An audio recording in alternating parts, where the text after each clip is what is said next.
The celebrity की मौत जो कभी नहीं हुई।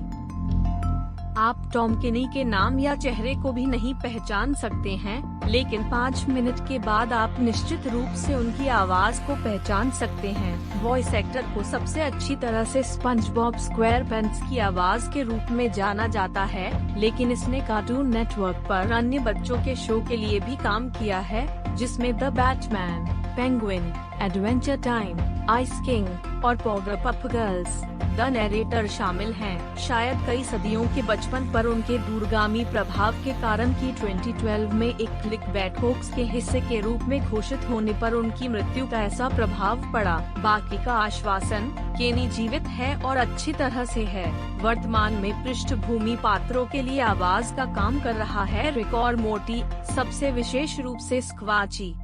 एडी मर्फी की मौत एक बार नहीं बल्कि 2 बार हुई है। एक बार 2013 में एक स्नोबोर्डिंग दुर्घटना में और फिर 2017 में एक कार दुर्घटना में। हालांकि कुछ अनुमानों ने दावा किया है कि मर्फी को गलत तरीके से मृत घोषित कर दिया गया है, जैसा कि 8 बार मानते हैं। मर्फी को उनके भाई चार्ली के साथ सामना किया गया था, जो अप्रैल 2017 में ल्यूकेमिया से निधन हो गया था। 2013 की अफवाहें हताश प्रशंसकों से यह उम्मीद कर सकती हैं कि पॉल वॉकर की दुर्घटना जो एक ही समय के आसपास हुई थी भी एक धोखा था। एक बात सुनिश्चित है, जब एडी मर्फी हमें छोड़ देती है तो कोई भी इसके एक शब्द पर विश्वास नहीं करेगा। एडी मर्फी को एक बार नहीं बल्कि 2 बार, एक बार 2013 में एक स्नोबोर्डिंग दुर्घटना में मार दिया गया है और फिर 2017 में एक कार दुर्घटना में। हालांकि कुछ अनुमानों ने दावा किया है कि मर्फी को 8 बार के रूप में झूठा घोषित किया गया है। कुछ लोगों का मानना है कि अप्रैल 2017 में मर्फी को उनके भाई चार्ली के साथ मिलाया गया था, जो अप्रैल 2017 में ल्यूकेमिया से दूर हो गए थे। 2013 की अफवाहें हताश प्रशंसकों से यह उम्मीद कर सकती थी कि पॉल वॉकर की दुर्घटना जो एक ही समय के आसपास हुई थी भी एक धोखा था। एक बात सुनिश्चित है, जब एडी मर्फी हमें छोड़ देती है तो कोई भी इसके एक शब्द पर विश्वास नहीं करेगा। अलौकिक रूप से मृत घोषित किए गए निर्विवाद राजा, हालांकि पोप जॉन पॉल II हैं, जो समय से पहले एक बार नहीं 2 बार नहीं बल्कि 2005 में अपनी वास्तविक मृत्यु से पहले 3 बार कुल्हाड़ी मार चुके हैं। सबसे हालिया उदाहरण 2 दिन पहले हुआ था। फॉक्स उनका तारों को पार किया गया और माना गया कि बीमार पोप पहले से ही मर चुके थे। पहली बार खराब शब्दों और यहाँ तक कि खराब समय का परिणाम था। 1981 में एक बोटेड हत्या के प्रयास के बाद CNN की कुछ कारणों से एक रिपोर्ट में पिछले तनाव में पोप का जिक्र किया गया था, जिससे कुछ लोगों का मानना था कि हत्या सफल रही थी। आपको लगता है कि CNN ने उसके बाद अपना सबक सीखा होगा, लेकिन 2002 में बड़ी संख्या में उनके अनुयायियों को समय से पहले उनकी वेबसाइट पर लीक कर दिया गया था, जिसमें परम पावन भी शामिल थे। उनका दावा था कि 2001 में उनकी मृत्यु हो गई थी। रानी के 2 दिन हो सकते हैं, लेकिन केवल पोप 4 बार मर सकते हैं, जिसमें से बोलते हुए। क्रिसमस 2016 के ठीक बाद यूनाइटेड किंगडम में एक मीडिया के ब्लैकआउट की अफवाहें ट्विटर पर स्नोबॉल हुईं। किसी तरह रिपोर्टों में घुमाया गया कि रानी खुद मर गई थी। एक फर्जी BBC न्यूज अकाउंट ने एक तस्वीर को अफवाह की पुष्टि करते हुए ट्वीट किया, जिसमें केवल आग लगने की बात सामने आई है। उचित होने के लिए रानी क्रिसमस की अवधि में बीमार हो गई थी और यह 2016 में वापस आ गया था, जब सेलिब्रिटी मक्खियों की तरह गिर रहे थे। इसलिए यह संभव है कि लोगों का मानना था कि ग्रिम रीपर अंतिम मालिक के लिए जा रहा था, जबकि महारानी अच्छे स्वास्थ्य में रहती हैं। इस साल अपना 93वां जन्मदिन और उनकी 72वीं शादी की सालगिरह मना रही हैं। रिपोर्ट है कि जॉर्ज माइकल और कैरी फिशर का निधन हो गया था। उसी सप्ताह दुख की बात सच हो गई। क्रिसमस 2016 के ठीक बाद यूनाइटेड किंगडम में एक मीडिया ब्लैकआउट की अफवाहें ट्विटर पर स्नोबॉल हुईं।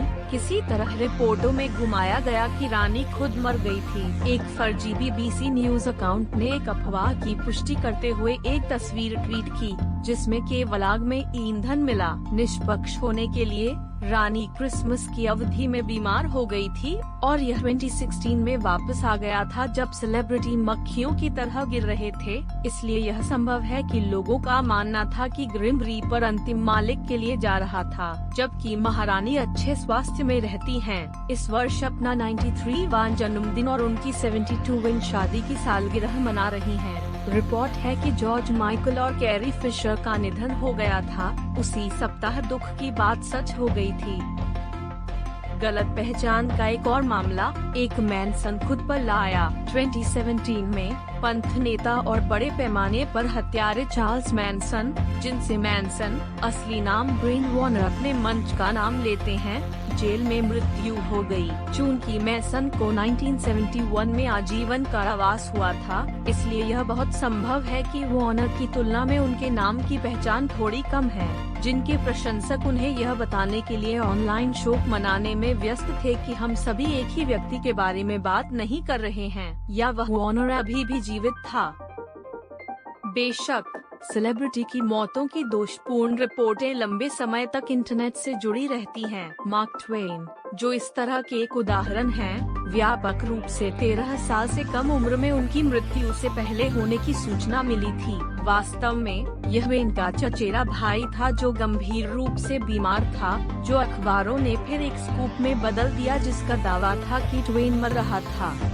ट्वेन ने एक मित्र को यह बताने के लिए टेलीग्राम किया कि वह ठीक था। उसने अपने सबसे प्रसिद्ध और अक्सर गलत तरीके से दिए गए प्रश्न में से एक पर हस्ताक्षर किए। मेरी बीमारी की रिपोर्ट उसकी बीमारी से बढ़ी। मेरी मौत की रिपोर्ट एक अतिशयोक्ति थी। इस कहानी का सुखद अंत भी है। ट्वेन के अनुसार उनके चचेरे भाई ने पूरी वसूली की।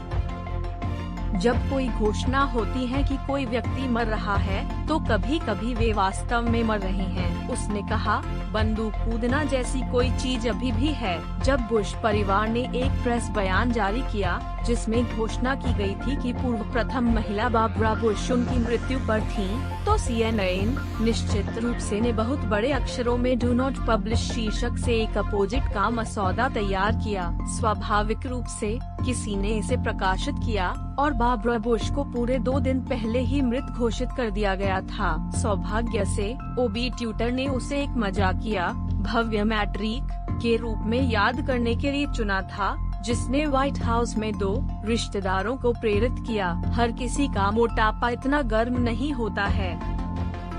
जबकि बारबरा बुश को अपने स्वयं के मोटापे को पढ़ने का मौका मिला हो सकता है, कम से कम यह नहीं था कि उसे पहले स्थान पर किसने मारा। 1940 में प्रसिद्ध राजनीतिक कार्यकर्ता मार्कस गार्वे को एक आघात हुआ जिससे उन्हें लकवा मार गया, जिससे कुछ समाचार पत्रों ने रिपोर्ट किया कि उनकी मृत्यु हो गई है। बुश की तरह चापलूस उनकी चापलूसी नहीं कर रहे थे, यह दावा करते हुए कि वे अकेले और अलोकप्रिय हो गए थे, जिससे गार्वे को एक और आघात लगा जिसने उन्हें वास्तविक रूप से समाप्त कर दिया। अब तक की सबसे मजबूत और सबसे प्रसिद्ध मौत जो वास्तव में कभी नहीं हुई थी, वह नेल्सन मंडेला की थी। जब यह खबर टूट गई कि वह वास्तव में 2013 में मर गया था, तो कई लोग चकरा गए। उन्हें यकीन हो गया कि जेल में पहले से ही उनकी मृत्यु हो चुकी थी। कुछ के साथ इतनी दूर तक जाने के बाद भी टीवी पर उनके अंतिम संस्कार को देखने का हवाला दिया गया था। इसने तथाकथित मंडेला प्रभाव को जन्म दिया है, जो मानव स्मृति की खराबी के लिए एक वसीयतनामा है, जहां लोग उन चीजों को याद करते हैं जो कभी नहीं हुई हैं, या कम से कम उनके सोचने के तरीके से नहीं। यह पूरी तरह से संभव है कि वे मार्टिन लूथर किंग जूनियर या मैल्कम एक्स जैसे अन्य श्वेत कार्यकर्ताओं की मौतों को याद कर रहे हों, या संभवतः 1990 में अपनी रिहाई के साथ मंडेला की मृत्यु को स्वीकार किया। लेकिन जैसा कि हम सभी जानते हैं, एकमात्र तर्कसंगत स्पष्टीकरण यह है कि हम सभी मर गए 2012 में और एक समानांतर दुनिया की यात्रा की, जहां एकाधिकार आदमी के पास एक मोनोसल नहीं है।